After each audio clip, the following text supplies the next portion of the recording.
In this short video, I'm going to talk about accessing data frame in R.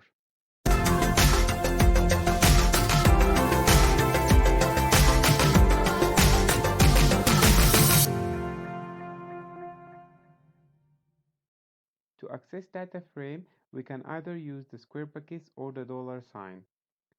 And as I told you in the previous video, we generally don't create data frame. We install it from different databases. In this video, we are going to install a data frame and work on it. So what you need to do is you need to go to this website. I put the link in the description.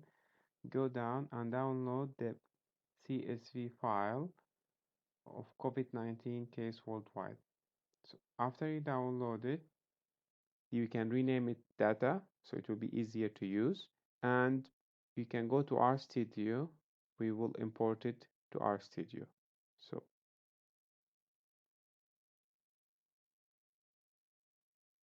So now here we have our data.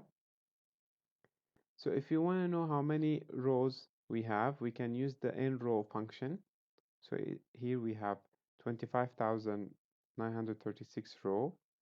If you want to know how many columns, we have 11 columns.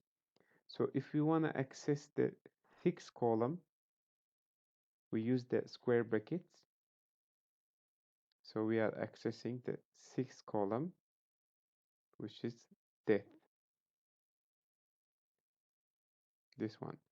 And if you want to access the fifth and the sixth column,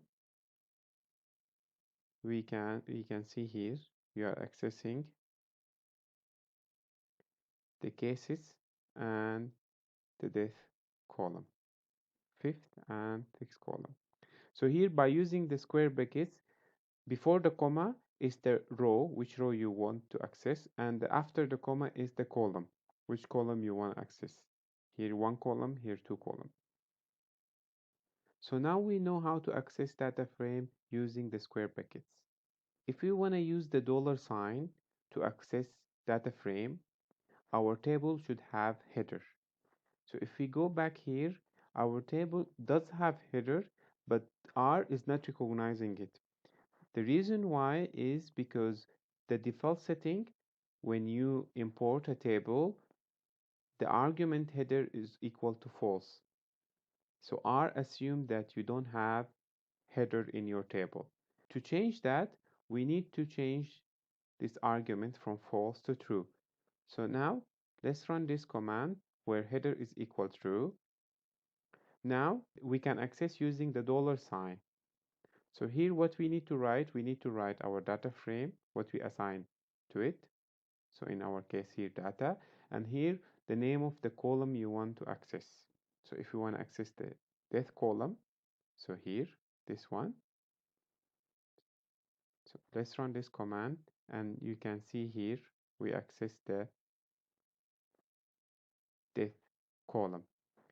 So this is also important if you want to do some calculation. For example, here we want to know the total number of the cases. So we will access the cases column and use the sum function to do so. So here we have almost 10 million cases. Also, we can calculate the total death by the same method. So here we have 489,182 deaths. So if you want to calculate the death percentage, it's easy. We can use the sum of the death divided by the sum of the cases multiplied by 100, which is 5%. So now we came to the end of video 9. You are familiar with the all R data structure, which is very important for you to be able to use R in the future. Next, a series of video will be about how to do basic statistical analysis in R. Thank you for watching.